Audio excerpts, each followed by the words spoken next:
Let me tell you something.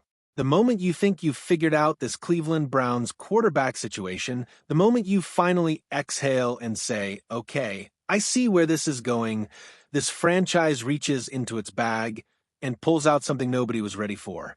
And right now, in the middle of what should be a straightforward quarterback competition, there is a conversation happening behind closed doors that could flip everything fans thought they knew completely upside down. For weeks, everybody's been operating on the same assumption. Dillon Gabriel is the odd man out. He's the one most likely to get moved before training camp. That was the consensus. That was the safe read. But what if the safe read is wrong? Because there is growing buzz, real buzz, not just Twitter noise, that the player Cleveland might actually consider shopping this offseason is Shedeur Sanders. And if that happens, this fan base will not be quiet about it. Think about what that means for a second. The Browns drafted Sanders in the 5th round.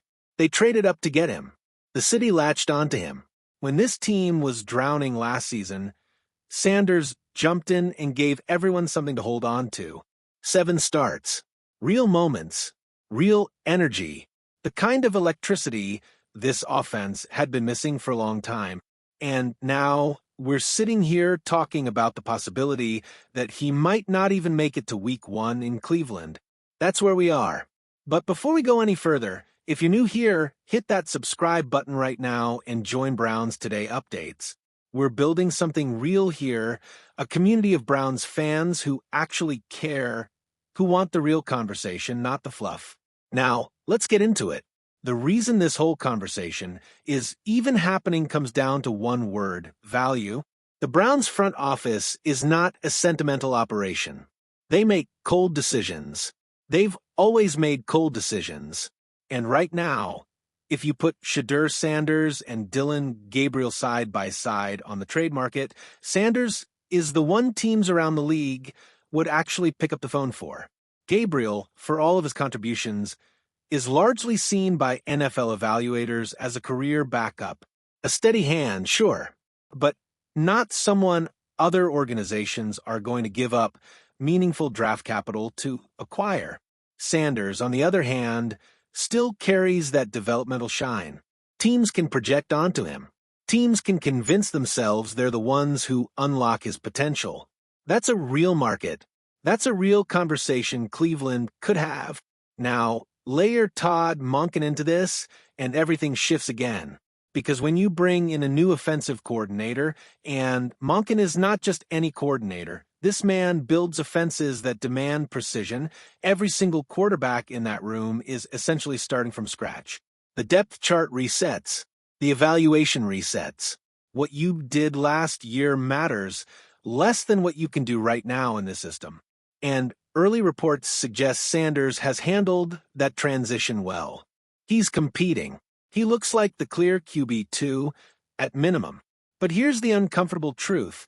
Being QB2 behind Deshaun Watson on a team that just invested enormous resources getting Watson healthy again creates a very narrow path for Sanders to actually play meaningful football in 2026. And that's the other elephant in the room. Watson, 30 years old, 2 torn Achilles injuries back-to-back, coming back into camp as the front-runner. Now, look, if Watson is healthy, if the knee responds the way the medical staff believes it will, he's still talented enough to hold that starting job. Nobody is disputing that. But is the Browns' plan really to have Watson start, keep Sanders as the backup, keep Gabriel, keep Talon Green, all 4 quarterbacks, and just hope everything works out cleanly? Because that roster math gets messy fast. Somebody is leaving. The question is who and when and what Cleveland gets in return. And this is where it gets genuinely complicated, because the argument for keeping Sanders in Cleveland is actually really strong. Watson's situation is still fragile, no matter how optimistic the reports are. If he goes down again, and the Browns have to plan for that possibility, whether they say it out loud or not, Sanders becomes the most important player on the roster overnight. He's on a cheap rookie deal. He has upside. He showed he could generate offense in an extremely limited environment last year. Moving him before the season for a late-round pick would be the kind of decision Browns fans would never let the front office forget if Watson's season went sideways 2 months in. But if Cleveland is genuinely honest with themselves, if they've already watched enough film, run enough evaluations, sat in enough rooms to conclude that Shedeur Sanders is not their franchise quarterback long-term, then this summer is exactly the right time to move him. Right now, he still has intrigue. Right now, the market exists. 6 months from now? Maybe not. This is the window. And this franchise has never been afraid to make the uncomfortable call when they believed in it.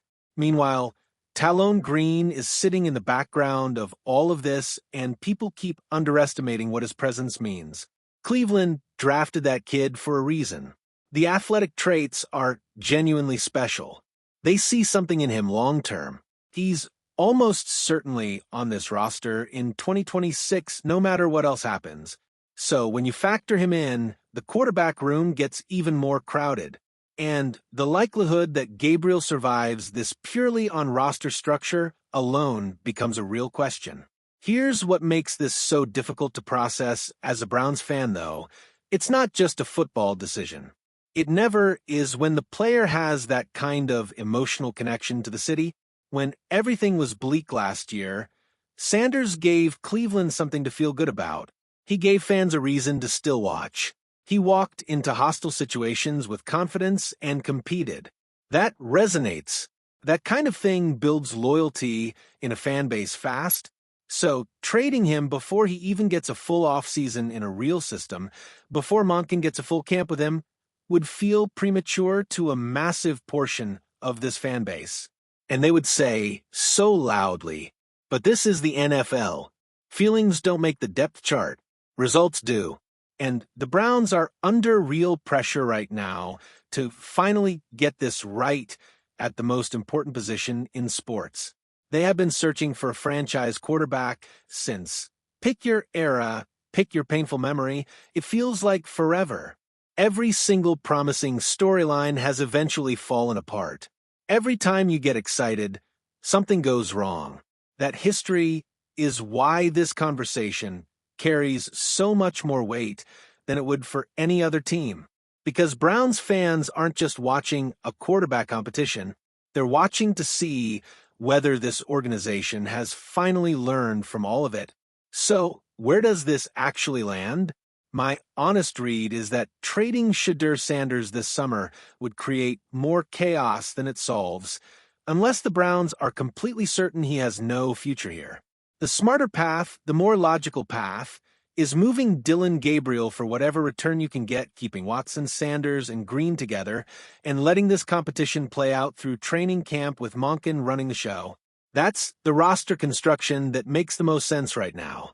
But this is Cleveland, and Cleveland keeps reminding us that logic doesn't always win the argument in that building. So stay locked in. Because this quarterback room is about to tell us a whole lot about where this franchise actually believes it's headed. Drop your thoughts in the comments. If you had to move one quarterback before the season, is it Gabriel or Sanders? And do you still trust Watson to open the year as the starter? Tell me where you stand.